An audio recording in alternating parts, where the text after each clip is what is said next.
Ya, Om Swastiastu, selamat malam Bli. Om Swastiastu, selamat malam. Ya, Bli Komang, saya mau tanya. Tadi saya melihat ada barong Ya, di pinggir jalan. Kira-kira Bli bisa memberitahu apa maknanya itu? kalau barong yang memang ditarikan pas acara Hari Raya Galungan atau Kuningan seperti yang Bapak lihat tadi itu namanya ngelawang kalau di Bali. Itu yang ditarikan barong bangkung namanya. Itu ritual penolak bala atau semacam budekale kalau kita sebut di Bali, Pak. Jadi barong itu berkeliling dari rumah ke rumah? Ya, mereka datang dari satu rumah ke rumah yang lain, dan pemilik rumah pun biasanya memberikan semacam saweran sekedar untuk penarinya. Kasih uang maksudnya? Ya, uang. Memberi uang Berupa kepada penarinya? Ya, betul. Karena dia sudah datang mendoakan rumah itu? Ya, atau? mendoakan rumah itu agar jauh dari malapetaka atau semacam hari sial seperti itu, Pak. Oke. Terus itu ada setiap hari raya atau Biasanya sih setiap Hari Raya Galungan dan Kuningan biasanya itu ditarikan. tidak sewaktu-waktu ya? Tidak. Enggak ya. Jadi acara-acara khusus gitu Ya, ya. acara khusus pas Hari Raya biasanya. Oke. Lalu kalau di Bali ini setiap rumah itu kan ada tempat untuk sesaji, Ya, memberikan persembahan. ya. Itu biasanya berapa kali memberi persembahan? Kalau kita di Bali untuk makanan, kalau di Bali itu disebut saiban, Banten saiban itu setiap pagi. Setiap kita selesai masak, kita kasih sesajen berupa nasi dan lauknya kita aturkan setiap pagi selesai masak. Kalau untuk canang atau sesajen lainnya biasanya juga sehari sekali sih, Pak. Berarti setiap pagi ada. Terus canang itu berbeda atau setiap hari itu saja? Canang sama saiban beda. Jadi saibang setiap hari. Setiap hari, setiap selesai masak kita wajib untuk mengaturkan itu. Itu 3 kali. Dua, canang sama itu. Biasanya kalau canang pagi boleh, sore juga boleh. Nah, kalau yang satu lagi? Kalau saibannya itu pasti pagi, karena selesai masak pagi itu harus diaturkan. Jadi selesai masak pagi, saiban dipersembahkan. Ya, Lalu setelah itu canangnya? kalau canang sekalian sama saiban juga boleh. Biasanya ada yang sore baru mengaturkan canang boleh. Oke, berarti biasanya 1 kali, tapi bisa 2 kali Bisa. karena ada saiban sama canang. Ya, Kalau diberikan bersamaan pagi berarti 1 kali saja. ya sekalian.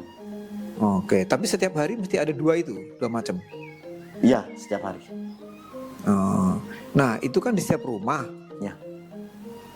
Lalu yang memberi persembahan itu semua orang di rumah atau satu keluarga 1 kali saja untuk satu keluarga? Biasanya salah satu keluarga bisa mewakilkan untuk mengaturkan itu. Nggak mesti satu orang harus semua mengaturkan itu, satu keluarga itu nggak mesti.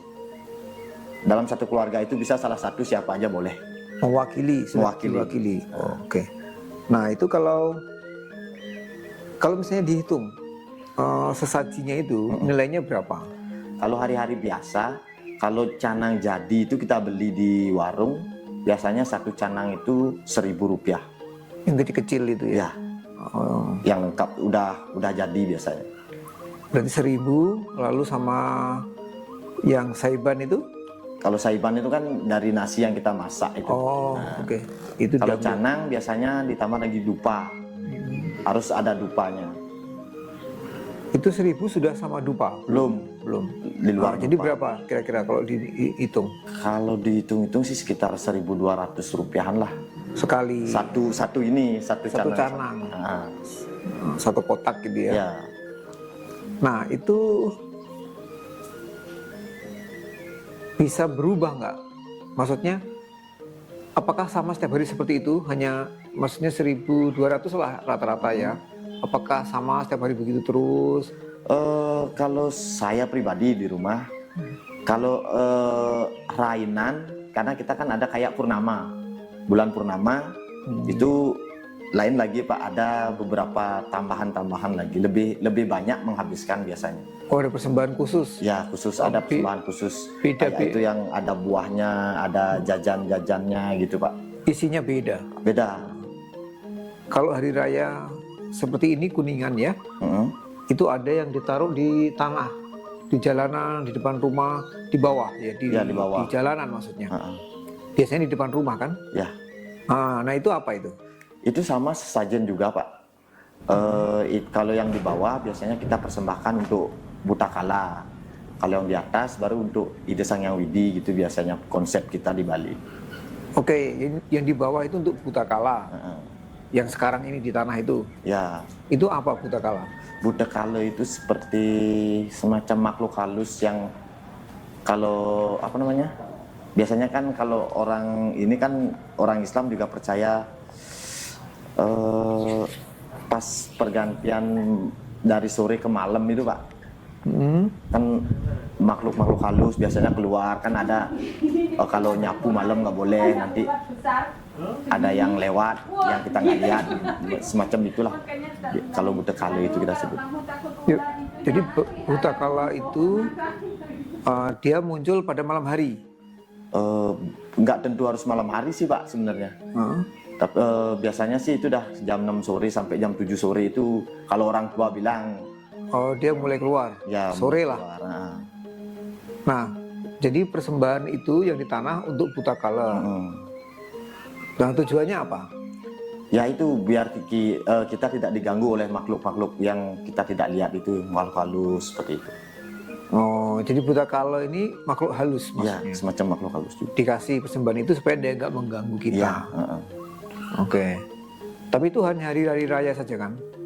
Ya, hari-hari tertentu biasanya. Kalau hari biasa Butakalanya ganggu dong? Karena kan memang udah ada hari-harinya kita ngasih sajian itu Pak, kayak itu udah purnama, tilem.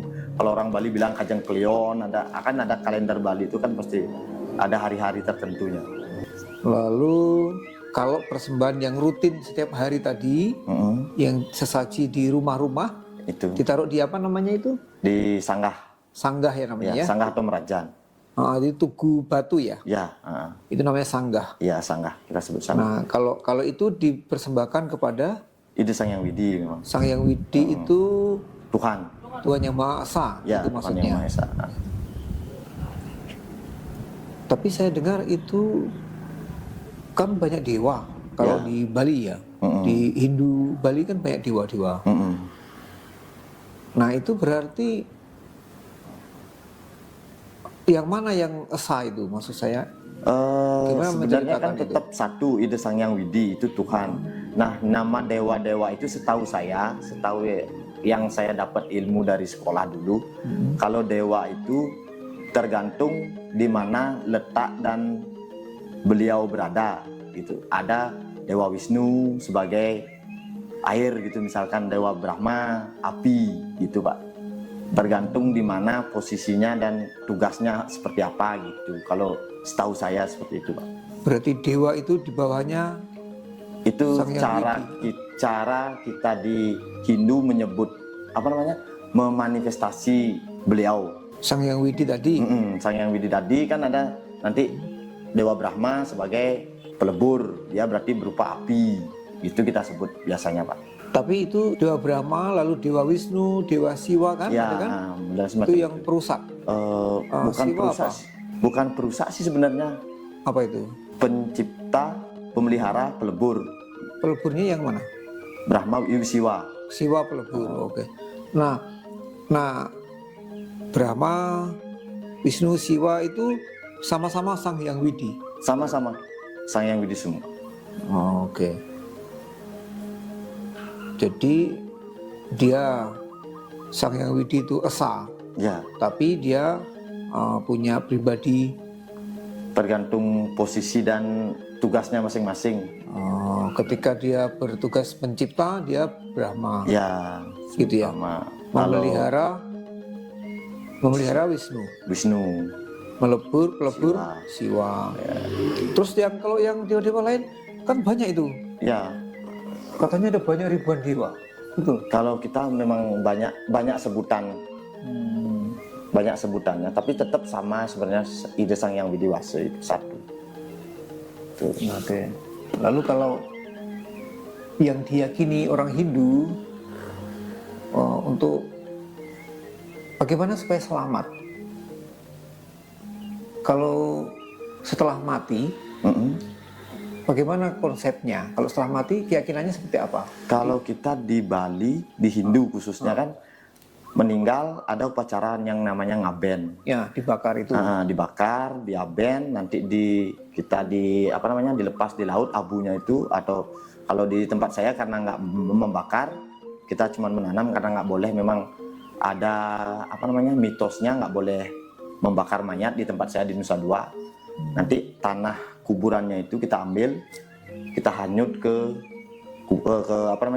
laut. Itu biasanya kita hanyut ke laut. Nanti setelah itu ada upacara yang namanya nyekah. Setelah ngaben itu prosesinya nyekah, nanti istilahnya kita panggil lagi rohnya itu yang tadi kita lepas ke laut, kita panggil lagi, kita upacarai. Setelah diupacarai, baru kita kembalikan ke Merajan. Di sana kita istilahnya linggihkan atau dudukkan mereka di sana, biar bersemayam di Merajan gitu. Rohnya itu bukan badan kasarnya, rohnya. Karena memang datangnya dari sana kembali ke sana lagi gitu. Kepercayaan kita di Bali. Terus bagaimana kalau orang hidupnya tidak benar? Waktu hidupnya nggak benar, nggak percaya sama Kalau Sang Hyang Widi. konsep kita tetap sama Pak, seperti itu prosesnya. Walaupun mereka tidak percaya, tapi setelah mereka meninggal, dari keluarga itu tetap melakukan upacara seperti itu, karena memang harus seperti itu. Nanti kan tergantung beliau yang menerima di sana. Jadi kira-kira kalau yang sudah meninggal tadi, rohnya itu kemana? Kembali ke alam Tuhan. Kalau Ke Sang Hyang Widi. Ya, ke Sang Hyang Widi. Nah, Kalau orang Bali bilang mencapai moksa kembali. Kesempurnaan itu ya, Ya. moksa itu ya. Makanya harus ada prosesi ngaben sama nyekah itu. Kalau enggak melakukan prosesi itu, kita katakan mereka masih di alam kita, belum kembali ke Tuhan.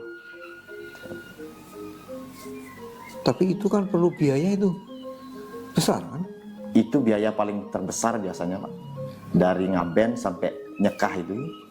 Kalau ngaben aja kita di sini khususnya di Nusa Dua kemarin, bibik saya terakhir itu sekitar 54 juta untuk ngaben aja.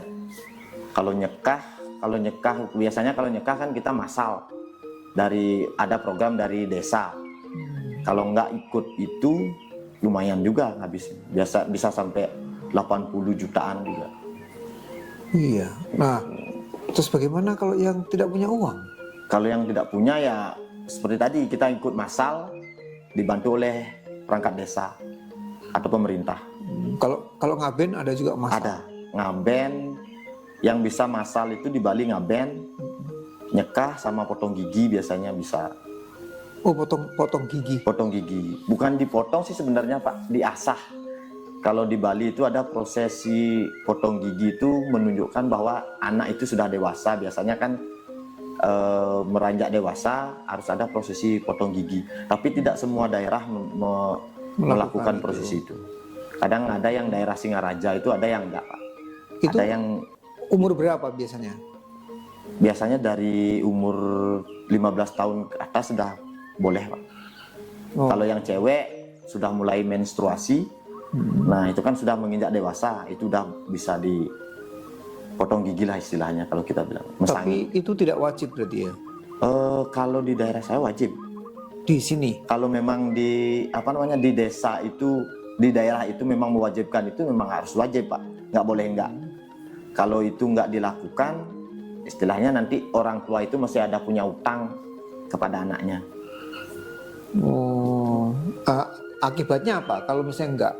Kalau tidak ada upacara itu, kira-kira apa yang terjadi? Apakah ada hukuman untuk anaknya? Maksudnya keyakinan ya, keyakinan Bali, apakah nanti dia mengalami celaka, mengalami Itu gitu? bisa aja sih Pak, mengalami kecelakaan, nanti mungkin sakit, nggak tentu ketahuan penyakitnya apa, kayak biasanya sih seperti itu.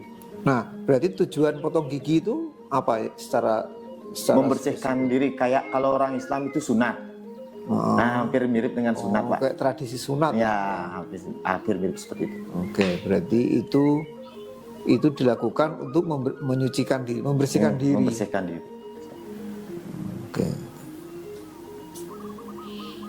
Ya, ini apa namanya, sesuatu yang unik sebenarnya di Iya. sini ya. Kalau di desa itu, di desa Blikomang, berapa persen yang Hindu? Ada agama lain? Yang agama lain itu paling pendatang-pendatang aja biasanya Pak. Ada, tapi ada. Kalau memang orang lokal di Nusa Dua itu memang mayoritas Hindu. Pernah tahu nggak di satu desa Hindu terus ada yang menjadi Islam atau menjadi Kristen? Ada nggak?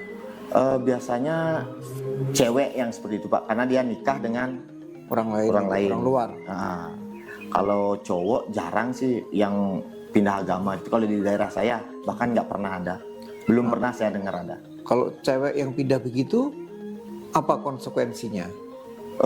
Nggak ada konsekuensi sih Pak kalau dari kita. Kalau memang dia sudah siap pindah agama, dari keluarga juga sudah terima, ya tidak ada konsekuensi apa lagi sih.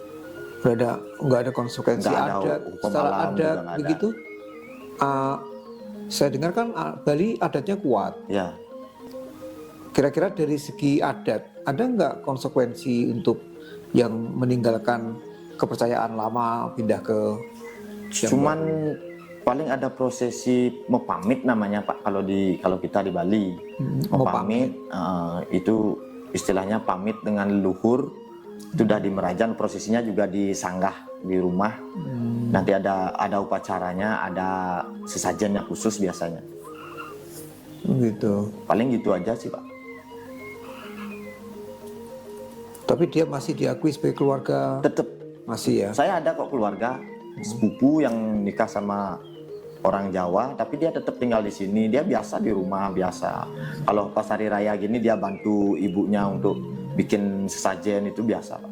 Jadi hubungan kekeluargaan masih tetap seperti biasa, diakui Mas nih. Iya, Lalu apa yang, kalau menurut Blikomang, kira-kira apa yang menjadi keunggulan Hindu? Kenapa kok Kalau saya Hindu? Apa yang menjadi Kalau saya pribadi sih karena kita punya tradisi, terus beda dengan agama lain itu kita lebih ke adatnya itu memang lebih kuat. Itu keunggulan kita sih kalau menurut saya. adatnya yang kuat? Ya, adatnya yang kuat. Dan banyak keunikan. Maksudnya dari desa satu dengan desa yang lain itu belum tentu sama sih Pak.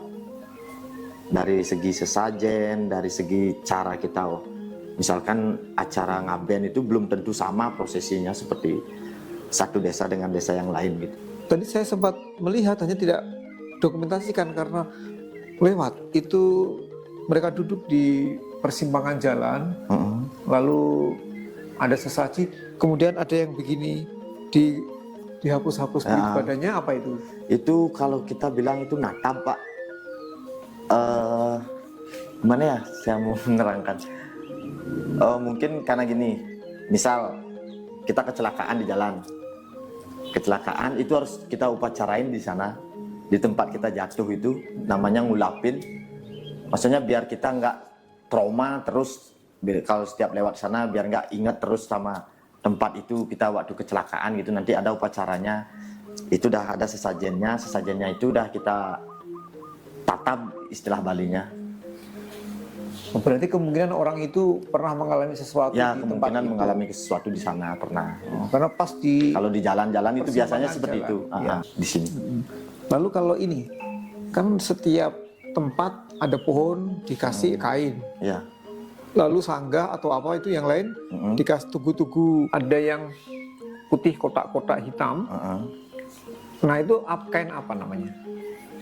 Sama kayak yang kita pakai itu kamben juga namanya Pak. Kamben. Kamben. Ya kalau orang Bali kamben. kan pakai gitu juga kamben namanya. Terus fungsinya apa? Maksudnya tujuannya apa?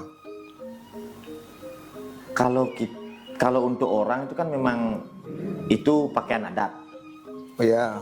Kalau pakaian adat. Kalau untuk sanggah, merajan itu memang kalau setahu saya kan diharuskan dirias juga. Masa kita aja sebagai manusia yang berias, sedangkan tempat Tuhan kita biarkan seperti itu, telanjang seperti itu. Nah kalau pohon kan ada, saya lihat pohon besar diberi itu juga kain kamben. Ya.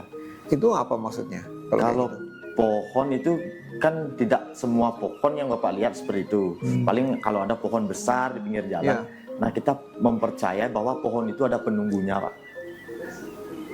Di pohon itu ada rohnya maksudnya. Ya, ada rohnya, ada penunggu, ada makhluk halusnya bersemayam di sana. Makanya pohon itu kita berikan kamben, berikan sanggah. Nanti kita upacarai, setiap ini kita kasih sesajen biar makhluk halus yang ada di pohon itu tidak mengganggu kita gitu biasanya. Oh, jadi prinsipnya Batu juga, kalau ada batu besar di pinggir jalan, kalau udah kita sebagai umat Hindu percaya bahwa di sana itu ada makhluk halus, biar tidak mengganggu kita, ya kita berikan sesajen seperti itu, Pak. gitu.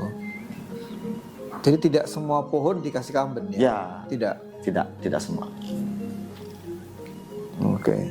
Karena kita kan ada konsep hubungan manusia dengan manusia, manusia dengan tumbuhan, manusia dengan binatang, kan gitu ada konsepnya, Pak. Yaitu udah hubungan kita manusia dengan tumbuhan, yaitu salah satunya kita memberikan sesajen kepada makhluk halus, kepada tumbuhan. Ada juga upacara untuk tumbuhan-tumbuhan, kalau di Bali kita sebut tumpok bubuh. Itu jatuhnya setiap hari Sabtu, bukan setiap hari Sabtu, hari Sabtu setiap 6 bulan sekali. Tumpok bubuh itu biasanya kalau udah mau menjelang galungan, kalau nggak salah sekitar lagi 2 bulan galungan, kurang lebih Pak ya, saya juga belum begitu jelas, kurang lebih sekitar 2 bulan galungan itu ada tumpok bubuh. Kita upacarain dah pohon-pohon yang memang nanti menghasilkan buah yang bisa kita pakai untuk persembahan ke Tuhan gitu biasanya. Ada upacaranya itu Pak, setiap pohon kita kasih sesajen. Tapi pohon-pohon kayak pohon mangga, pisang, nanti kan itu yang buahnya nanti kita akan pakai upacara biasanya gitu. Kalau buah yang lain enggak? Enggak, yang memang kita bisa pakai untuk persembahan. Kan enggak semua buah yang bisa kita pakai persembahan. Oh, jadi pohon buah tertentu yang akan dipakai persembahan itu nanti diupacarain setiap 6 bulan sekali. 6 bulan sekali biasa. Itu dah jatuhnya pada tumpok bubuh kalau kita bilang gitu. Nah, kalau misalnya orang itu punya kebun buah, lalu pohonnya banyak satu-satu? Salah satu aja Pak. Mewakili Biasanya. Oh, kalau pohon durian itu enggak? Durian juga ya Dipakai juga? pakai biasanya. Durian, manggis kayak gitu kan. Kalau di Bali kan kita pakai upacara. Durian untuk persembahan juga? Bisa. Apa rohnya mau makan? Kalau secara kasat mata kan kita nggak lihat Pak. Tapi kepercayaan kita kalau kita sudah mempersembahkan berarti sudah diterima sama Tuhan gitu. Oh. Yang penting mempersembahkan. Ya, yang gitu penting kan kita memberikan apa yang kita dapat di alam itu kita persembahkan kembali ke Tuhan gitu. Sebenarnya konsepnya sih seperti itu sih sebenarnya, percayaan. Jadi itu sebenarnya Rasa syukur atau rasa terima kasih kita karena kita sudah diberikan kayak itu udah buah-buahan semacam kayak padi gitu, misalkan panennya bagus, nanti kita berikan persembahkan kepada Ide Sang Yang Widi gitu. ya baik, Beli Komang, terima kasih banyak waktunya dan semua informasinya. Semoga diberkahi, diberi kesehatan, kekuatan, rezeki, kecukupan, anak istri ditolong, Astungkar. di masa depan yang baik oleh Tuhan Allah yang Maha Esa. Om Santi Santi Santi.